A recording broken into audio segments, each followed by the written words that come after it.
Muy buenas noches, arrancamos con las noticias del jueves 10 de agosto y lo hacemos mirando al candidato a la presidencia de Ecuador, Fernando Villavicencio, que ha sido asesinado a tiros, como ya saben, este miércoles a la salida de un mitin que había celebrado en Quito. El acto se marcaba en su campaña para las elecciones del próximo 20 de agosto y también han resultado heridas 9 personas y uno de los sospechosos ha sido abatido.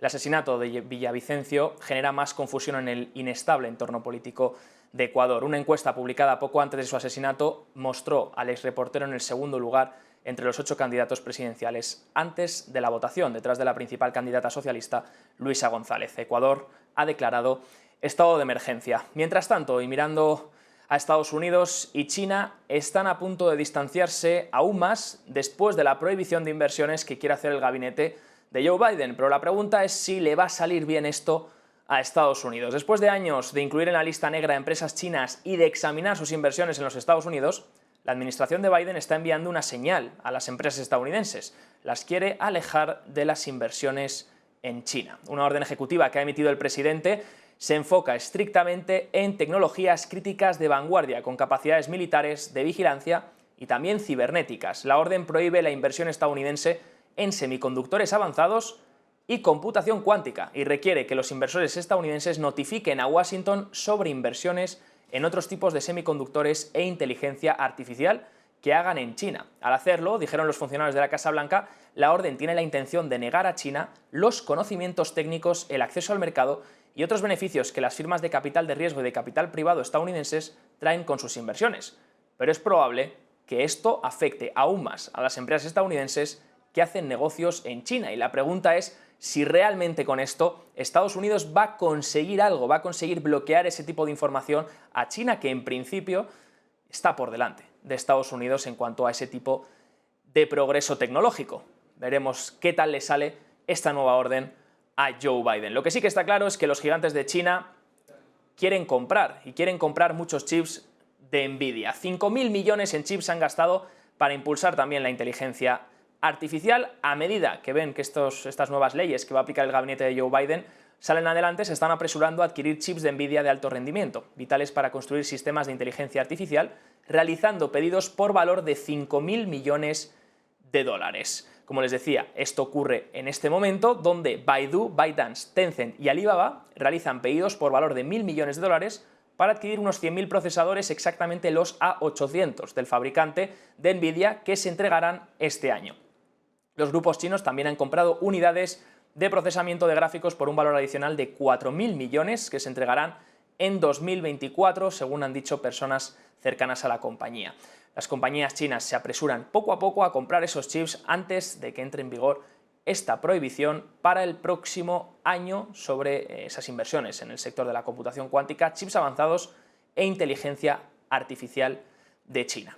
En el día de hoy, la noticia económica está en el dato de inflación estadounidense. La inflación aumenta, pero el mercado espera que la Fed mantenga las tasas estables. Si miramos la parte general, pasa de la inflación anual del 3%, que se encontraba el mes de junio, incrementa hasta el 3,2% para este mes de julio, pero la subyacente sí que logra desinflarse, pasa del 4,8% al 4,7%. En las medidas mensuales, ya no sería el cambio en los últimos 12 meses, sino el cambio con respecto al mes anterior, con respecto a junio, en ambas medidas, la general y la subyacente, incrementa un 0,2%. El mercado ahora mismo espera que la Fed pause en septiembre y no suba más los tipos de interés. De hecho, la presidenta del Banco de la Reserva Federal de San Francisco, Mary Daly, ha sido la primera en pronunciarse sobre este dato de inflación y ha dicho: estamos muy lejos de una conversación sobre recortes de tasas, refiriéndose a ciertas apuestas del mercado de que en 2024 la Fed iba a bajar los tipos de interés. Bueno, pues Daly dice que no ve más subidas, por lo menos no habla de subidas, pero que no contempla bajadas, que no contempla recortes de tasas en 2024. Dice, eso sí, la Fed aún tiene más trabajo por hacer sobre la inflación, pero esto es una frase que prácticamente todo el FOM repite siempre sin parar. Biden, mientras tanto, el presidente de Estados Unidos, ha dicho que el dato de inflación, pese a repuntar en la medida general un 0,2% en el mes de julio, dice que muestra que la economía se mantiene fuerte. Ya saben, Joe Biden Cuando la inflación baja, la economía es fuerte, cuando la inflación sube, la economía es fuerte también. Si quieren más análisis sobre este dato, específicamente por sectores, por categorías y cómo va a impactar al mercado, lo tenemos en las claves de Wall Street. Mientras tanto, en las noticias del día, seguimos mirando hacia los bancos centrales y lo hacemos mirando hacia el Banco Central Europeo, que insiste en una alta inflación y no descarta más alzas de tipos de interés. El Banco Central Europeo augura que la inflación va a seguir siendo demasiado alta durante demasiado tiempo. Ya saben, la frase inicial que ingresa en todos los comunicados. Por lo que el banco garantizará que los tipos de interés oficiales se fijen en niveles lo suficientemente restrictivos durante el tiempo necesario. Así lo pone en las actas del BCE de la reunión del 27 de julio que hemos conocido hoy. De esta forma explica que seguirá aplicando un enfoque dependiente de los datos para determinar el nivel de restricción y su duración apropiada.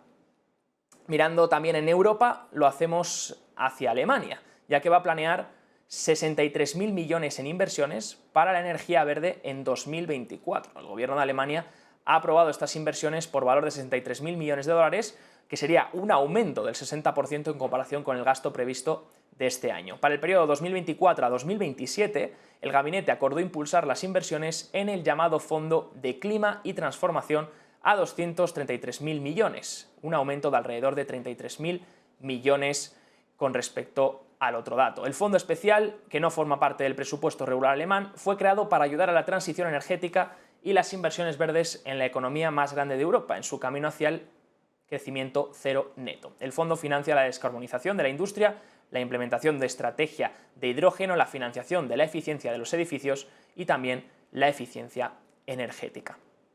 Y una noticia también que hace mirar hacia Hawái son los incendios forestales que están arrasando la ciudad turística de la isla de Maui. Un incendio forestal ha arrasado esta pintoresca ciudad turística, en concreto en la isla de Maui, la ciudad de Lahaina, en Hawái, que ha hecho fallecer al menos a 36 personas, han informado ya las autoridades, dejando ruinas humeantes a su paso y obligando también a miles de turistas y ciudadanos a huir. Las imágenes que se han podido ver en vídeo mostraban vecindarios y negocios arrasados y vehículos quemados en el lado occidental de la isla estadounidense, mientras los incendios forestales cortaban la mayoría de las carreteras que salían de Lahaina, la antigua capital histórica del reino de Hawái. La ciudad es una de las principales atracciones de Maui, atrae a 2 millones de turistas a la isla cada año, o alrededor del 80% de sus visitantes. Las causas del incendio aún no se han determinado, pero el Servicio Meteorológico Nacional dijo que los incendios fueron alimentados por una mezcla de vegetación seca, fuertes vientos y poca humedad. Hasta aquí un día marcado, como les decíamos, por un dato macroeconómico de inflación en Estados Unidos, unas bolsas europeas que suben y, por supuesto, una Fed que parece que ya podría pausar la subida de tipos para septiembre. Eso sí, un mercado de Wall Street que en principio se había tomado mejor el dato al inicio de la jornada y lo ha ido digiriendo de peor forma a lo largo del día, a lo largo de la sesión de hoy. Una sesión marcada por ese acto también de Joe Biden sobre las inversiones a China y también, por supuesto, las compras de chips que están realizando las grandes tecnológicas. Hasta aquí las noticias del día de hoy, jueves 10 de agosto.